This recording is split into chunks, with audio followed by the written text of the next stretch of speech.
Could I have a few extra napkins, please? The little girl's voice was so soft that it almost disappeared beneath the hum of the diner's old ceiling fans and the clinking of coffee mugs. Yet for some reason, those words made Nathaniel Brooks look up from his corner booth. The billionaire had spent most of his life ignoring small sounds. He ignored excuses, ignored complaints, ignored anything that slowed down progress. But tonight, something about that voice pulled his attention away from the financial reports glowing on his tablet.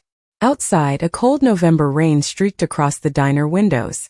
The neon open sign reflected against the wet pavement like a wavering ribbon of red light. Inside, the smell of fresh coffee and grilled burgers filled the air. The diner was nearly empty except for a few truck drivers finishing late dinners and a tired waitress carrying plates between tables. Her name was Emily Carter. Nathaniel had noticed her earlier only because she moved faster than everyone else. She never stopped smiling, even when customers were difficult. Now he watched as she approached a booth near the window where a small black girl sat alone. The girl looked no older than 8. Her dark braids were tied with faded blue ribbons. A worn teddy bear rested beside her on the cracked vinyl seat. In front of her sat a single burger and a paper cup of water. "You need more napkins?" Emily asked gently. The girl nodded. "Yes, ma'am." Emily handed her a stack. "There you go, sweetheart." Nathaniel expected the child to wipe her hands or clean the table. Instead, she carefully unfolded 2 napkins on the seat beside her. Then she picked up the burger and slowly cut it in half using a plastic knife. She wrapped one half inside the napkins with extraordinary care, folding each corner as if she were protecting something valuable. Emily watched quietly. She didn't ask questions. She simply nodded and walked back toward the counter. Nathaniel frowned. Something about the scene felt unusual. The little girl wasn't eating like a hungry child. She was planning, saving, protecting. Several minutes passed before Emily returned carrying a fresh cup of hot chocolate. "This is on the house," she said. The girl's eyes widened. "I can't pay for that." "You don't have to." The child shook her head immediately. "No, ma'am. I don't take things I can't pay for." Nathaniel lowered his tablet. Emily smiled softly. "Then you can pay me someday." The little girl hesitated. "When?" Emily leaned against the booth and laughed quietly. "When you grow up and become something amazing." A shy smile appeared on the child's face. It was the first time she looked like a little girl instead of someone carrying responsibilities far too heavy for her age. Nathaniel found himself staring. He wasn't sure why. Maybe it was the waitress. Maybe it was the child. Or maybe it was the strange warmth spreading through a place in his chest that had felt cold for years. Then the girl carefully picked up the napkin-wrapped half of the burger and held it against her jacket. Her voice dropped to almost a whisper. "My little brother hasn't eaten today." And just like that, the sounds of the diner seemed to fade away. Nathaniel Brooks looked at the small package in her hands, then at the waitress standing beside her, and for the first time in a very long time, something inside the billionaire's heart began to move. Nathaniel Brooks remained in his booth long after his coffee had gone cold. The numbers on his tablet blurred together. Quarterly projections and acquisition reports suddenly less important than the image of a little girl carefully wrapping half a burger in napkins. Across the diner, Ava finished her meal slowly, taking small bites as though every crumb mattered. Emily moved between tables carrying plates and refilling coffee cups, but Nathaniel noticed something unusual. Every few minutes, her eyes drifted toward the child by the window. Not out of pity, out of concern. It was the kind of attention people gave family. When Ava finally stood to leave, she hugged the worn teddy bear against her chest and slipped from the booth. Emily hurried over and knelt beside her. Nathaniel could not hear everything. Only fragments carried through the soft hum of the diner. "Stay warm tonight." "Yes, ma'am." "And tell your brother I said hello." Ava smiled. "I will." Then, she disappeared into the rainy evening. Emily watched through the glass until the little figure vanished beyond the streetlights. Only then did she return to work. Nathaniel found himself standing before he realized what he was doing. He walked to the counter and set a few bills beside his untouched coffee. "Who was that girl?" he asked. Emily glanced toward the door. "Her name is Ava." "She comes here often?" "Most evenings." Nathaniel frowned. "Family nearby?" Emily hesitated. Not really. She reached for a clean mug and began wiping it dry. The movement seemed casual, but Nathaniel sensed she was choosing her words carefully. She looks after her little brother. At 8 years old? Emily nodded. Sometimes life asks children to grow up faster than it should. Nathaniel had heard countless explanations for hardship over the years. Most came wrapped in statistics, charts, or fundraising presentations. Yet those simple words landed differently. And you buy her dinner every night? Emily smiled faintly. Not every night. Nathaniel raised an eyebrow. Just the nights she needs it. Before he could respond, another customer called for a refill.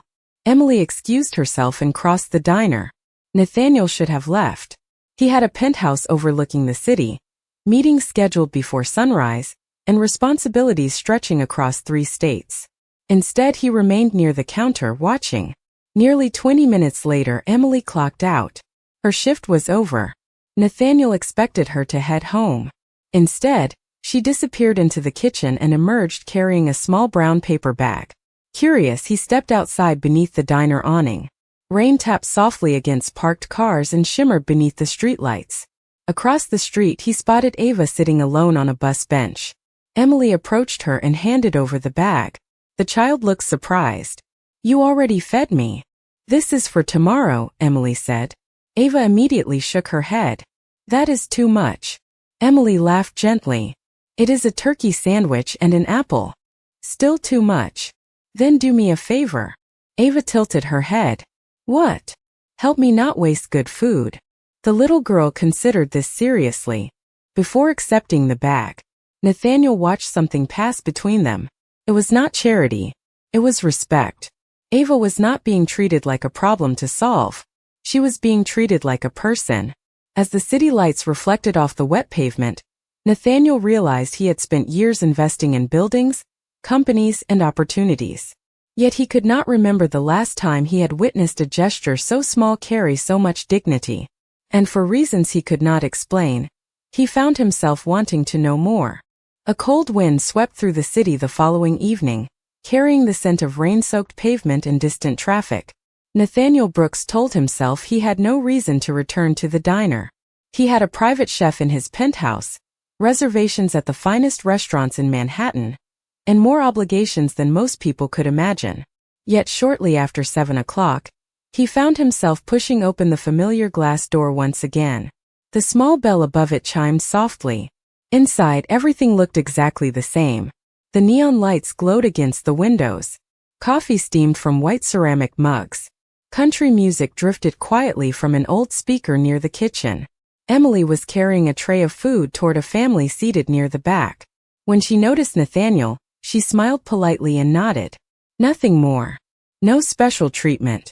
No attempt to impress him because of his wealth. Strangely, he appreciated that.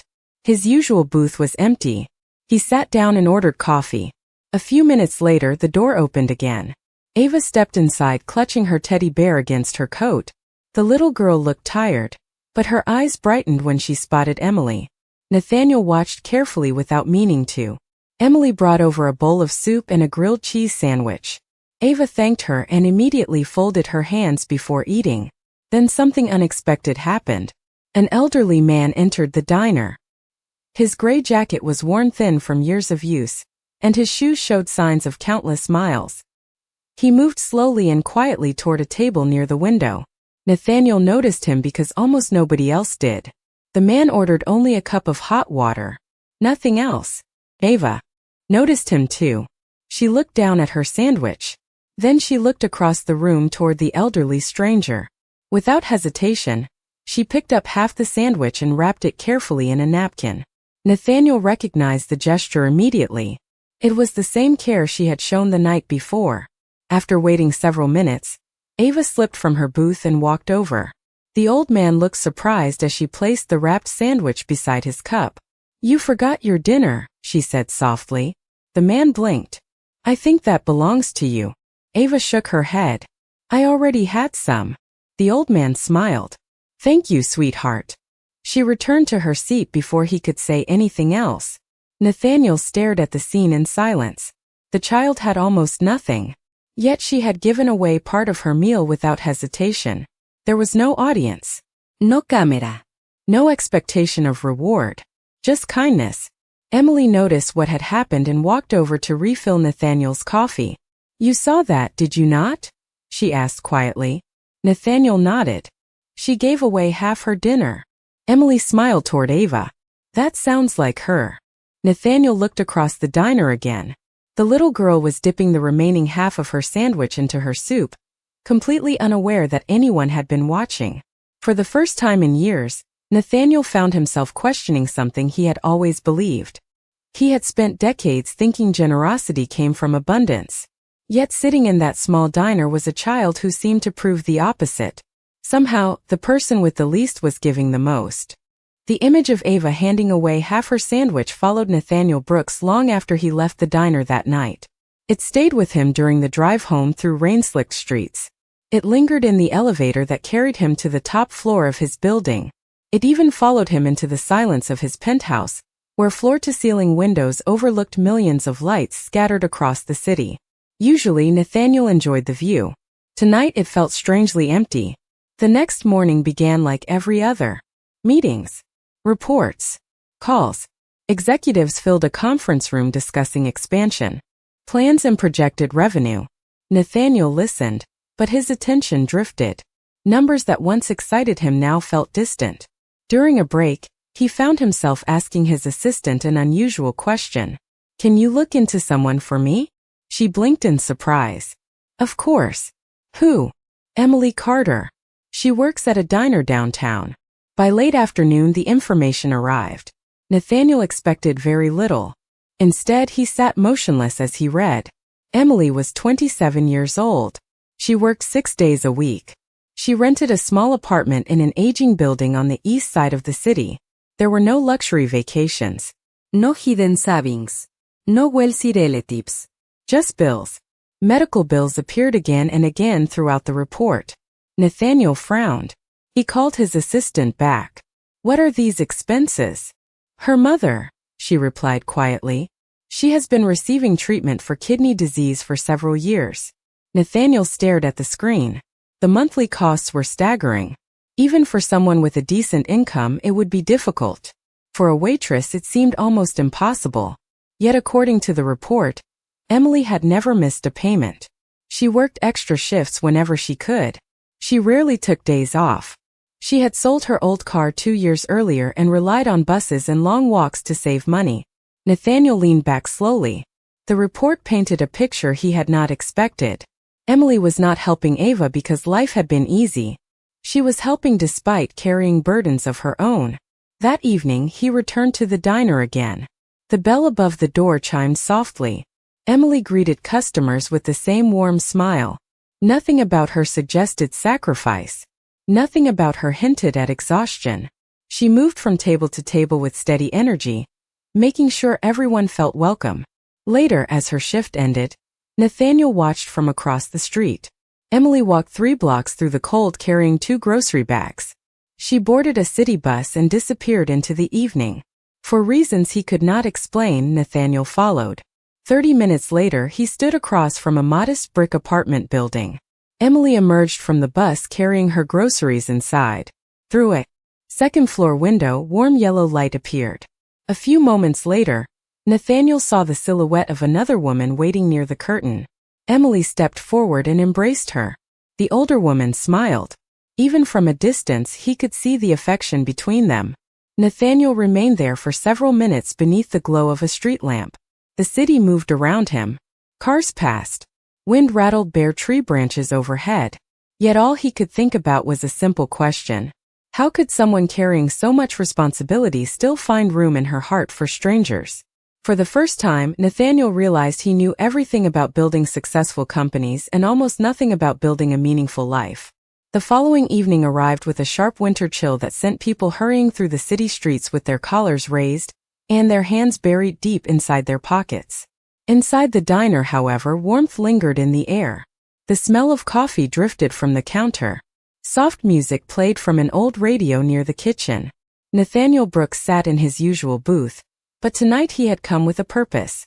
For days, He had watched Emily give pieces of herself away without expecting anything in return. He had seen Ava share food she could barely spare. He had seen kindness appear in places where logic said it should not exist. And yet he still struggled to understand it. Emily approached with a coffee pot in her hand. "The usual?" she asked. Nathaniel nodded. "And a question." She laughed softly as she poured. "Those are usually more expensive than coffee." Nathaniel surprised himself by smiling. "Why do you keep helping her?" Emily paused. The question seemed simple, but her expression changed.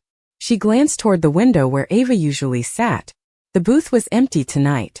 "That is a long story," she said quietly. "I have time." For several seconds she said nothing. The diner around them continued as normal. Dishes clinked. Customers talked. Outside, headlights moved through the darkness like streams of light. Finally, Emily sat across from him during a brief lull between tables. "When I was 10 years old, my father lost his job," she said. "Everything changed after that." Nathaniel listened carefully. "There were weeks when my parents skipped meals so I could eat. They thought I never noticed." Her smile carried both warmth and sadness. "But children notice more than adults think." Nathaniel remained silent.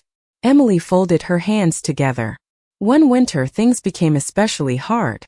My mother was sick. Bills piled up. We were behind on rent." She looked down at the table. "I remember standing in a grocery store praying nobody would see how embarrassed my parents felt." The memory seemed distant, yet still powerful.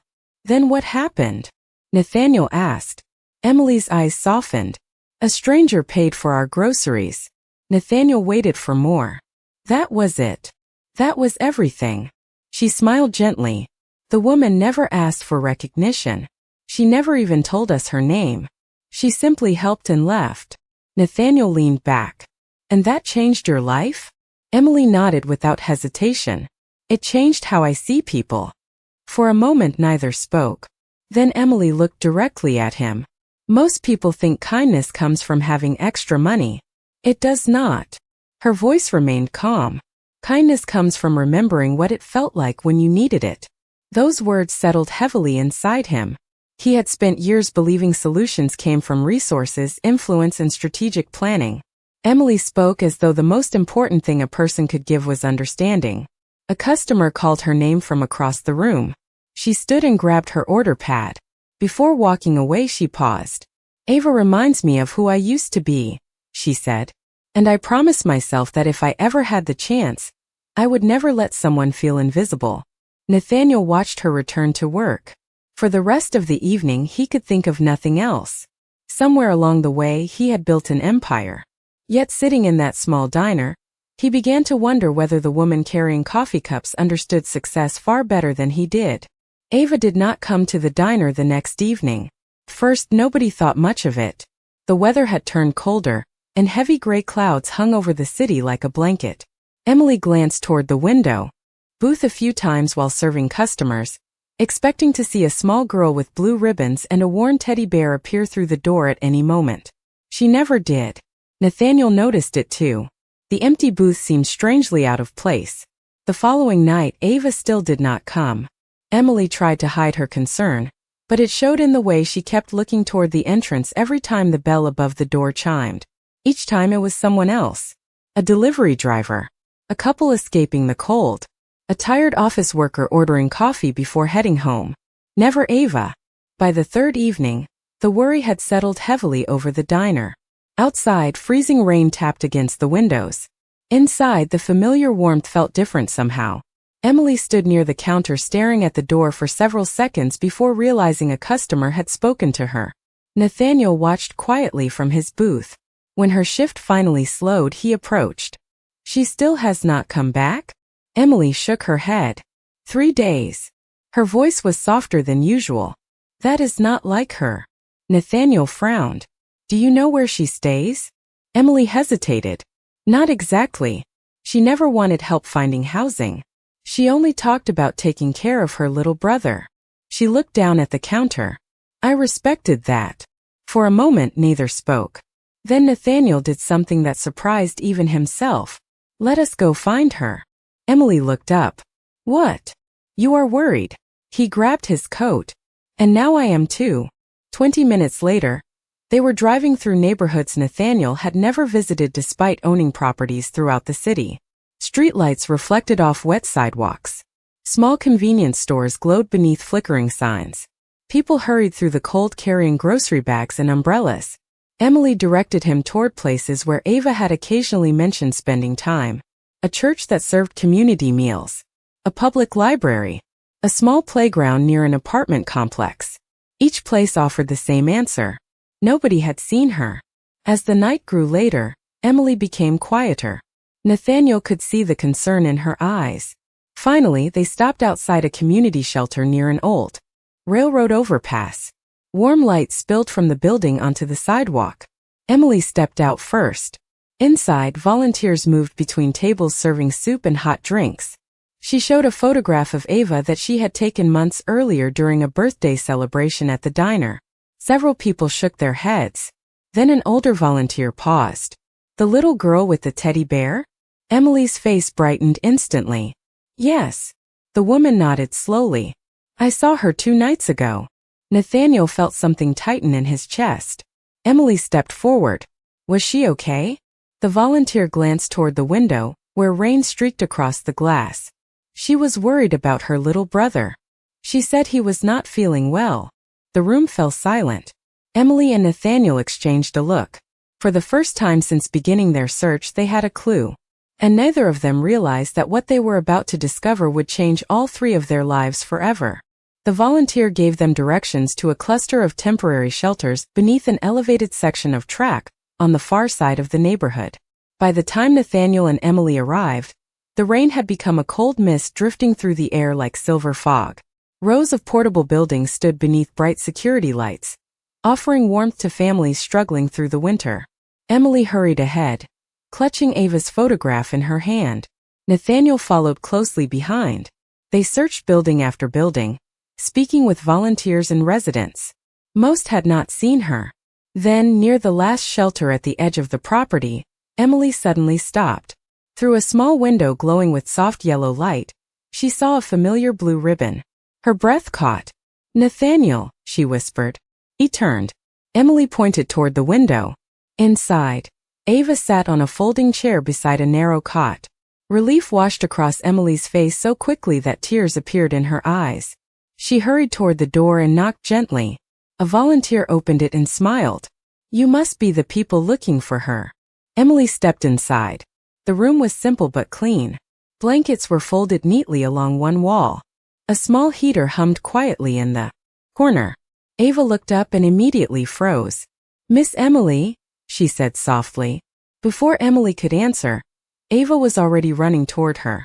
Emily knelt and wrapped her arms around the little girl. We were worried about you, she said. I am sorry, Ava replied. I did not mean to make anyone worry. Nathaniel stepped inside more slowly. His eyes moved toward the cot beside the wall. A little boy no older than 5 lay sleeping beneath several blankets. His breathing was peaceful, but his face looked tired. Beside him sat a paper bag and a familiar bundle wrapped carefully in napkins. Nathaniel recognized it instantly. It was food. The same kind of careful package Ava always carried away from the diner. That is your brother? Emily asked. Ava nodded. His name is Marcus. She looked toward the sleeping child and smiled. He has been resting a lot. Emily sat beside her. Why did you stop coming? Ava lowered her eyes. I did not want to leave him alone. The answer was simple, honest, completely natural to her. Nathaniel glanced around the room. There were only a few belongings. A backpack, the old teddy bear, 2 borrowed blankets. Yet everything was organized with remarkable care. Then he noticed something else. The paper bag near the cot was still closed. Have you eaten tonight? He asked. Ava hesitated. A little. Emily gently opened the bag. Inside sat a sandwich untouched. Nathaniel frowned. Why did you not eat it? Ava looked surprised by the question. Because Marcus was hungry when he wakes up. The room fell quiet. Nathaniel stared at the sandwich. It was not fresh. It was not much. Yet Ava had saved it for someone else. Just as she always did. The volunteer standing nearby smiled softly. She has been doing that for days, she said. Every meal she receives, she makes sure her brother gets the bigger portion. Nathaniel looked at the little girl sitting beside the cot. For years he had listened to speeches about leadership, sacrifice, and responsibility. Yet none of those lessons felt as powerful as the sight before him. A child with almost nothing had quietly become the protector of someone she loved. And in that small shelter beneath the winter sky, Nathaniel felt his heart change in a way no business deal, award, or achievement had ever managed to do. That night, Nathaniel did not return to his penthouse immediately. Instead, he remained at the shelter long after most of the volunteers had finished their work. Rain tapped softly against the roof while warm light filled the room. Ava sat beside her brother, carefully adjusting the blanket around his shoulders. Every few minutes she reached over to make sure he was comfortable. The gesture was so natural that it seemed she had been doing it for years. Emily spoke quietly with the shelter staff, arranging extra supplies and learning what assistance was available. Nathaniel stood near the doorway watching everything unfold. For the first time in a very long time he felt completely out of place. Not because he was wealthy, not because he wore an expensive coat, but because everyone around him seemed to understand something he had forgotten. They understood how to show up for people. When Marcus finally opened his eyes, Ava smiled with visible relief. "You are awake." The little boy nodded sleepily. "Did you eat?" she asked. He glanced toward the sandwich waiting beside the bed. "Not yet." Ava immediately handed it to him. "Then eat now." Nathaniel watched as the child accepted the food. Only after seeing her brother take the first bite did Ava relax. Emily noticed it too. "Have you eaten anything today?" she asked gently. Ava looked away. "Some crackers this morning." Nathaniel felt a heaviness settle in his chest. The sandwich she had been saving was never meant for herself. It never had been. Later, after Marcus drifted back to sleep, Emily helped Ava organize their few belongings. The old teddy bear rested beside the cot. The paper bag sat folded neatly beneath the chair. Everything the children owned could fit inside a single backpack. Nathaniel stared at the scene. He thought about the homes he owned, the buildings, the investments, the endless meetings dedicated to acquiring more. Yet here, in a shelter filled with simple folding chairs and borrowed blankets, he witnessed something wealth had never guaranteed. Love, responsibility, sacrifice. The evening grew late. Nathaniel stepped outside. The rain had finally stopped. Cold air filled the streets. Across the parking lot, city lights shimmered against wet pavement. He stood alone beneath a street lamp and looked toward the shelter window. Through the glass, he could see Ava talking quietly with Emily. He could see Marcus sleeping peacefully. And suddenly memories he had spent years avoiding surfaced without warning. His late wife had often told him that success meant little if it only served yourself. At the time, he had nodded and returned to work. He thought there would always be more time, more conversations, more opportunities to listen. Standing there now, Nathaniel realized how much he had missed. His eyes filled before he could stop it. No reporters were present. No board members. No cameras. Just a man standing alone in the cold, finally understanding what mattered. He wiped his eyes quickly and laughed at himself. Yet when he looked back toward the shelter window, Ava was already watching him. The little girl offered a small smile. Not curious. Not surprised. Simply kind. Somehow she understood. And in that quiet moment beneath the winter sky, Nathaniel Brooks made a decision. He would not walk away from these children. Not tomorrow. Not next week. Not when it became inconvenient. For the first time in years, he knew exactly what he needed to do. 1 year later, the first warm days of spring returned to the city. Sunlight poured through wide windows and painted golden patterns across the polished floors of a new community center standing on the corner of a neighborhood that had once been overlooked. Children laughed in the hallways. Volunteers carried boxes of books into classrooms. Families gathered beneath colorful banners hanging from the ceiling. Above the entrance, a simple sign read the Grace Brooks Community Center, named in honor of Nathaniel's late wife. The opening ceremony was modest by Billionaire standards. There were no celebrities, no television cameras, no extravagantes plus. Just people. The kind of people Nathaniel had spent too many years failing to notice. Emily stood near the front entrance greeting families as they arrived. Over the past year, she had become the director of the center's outreach programs. The same kindness that once filled a small diner now touched hundreds of lives. Across the room, a familiar little girl walked carefully between rows of chairs. Ava was taller now. Her blue ribbons had been replaced with neat braids tied with bright silver clips. Her teddy bear still rested beneath one arm. Beside her walked Marcus, healthy, smiling, and carrying a backpack nearly as large as he was. They no longer moved from shelter to shelter. They lived in a safe apartment and attended school every day. For the first time, their future felt larger than tomorrow. Nathaniel watched them from across the room. He looked different too. Not because of his suit or his appearance. Something softer had settled into his eyes. During the past year, he had funded housing programs, scholarships, meal services, and educational support throughout the city. Yet the changes people noticed most had nothing to do with money. He showed up. He visited. He listened. He learned names. He became present. As the ceremony concluded, Emily invited Ava onto the small stage. The little girl looked nervous as she stepped forward. Several dozen people applauded. Nathaniel smiled encouragingly from the front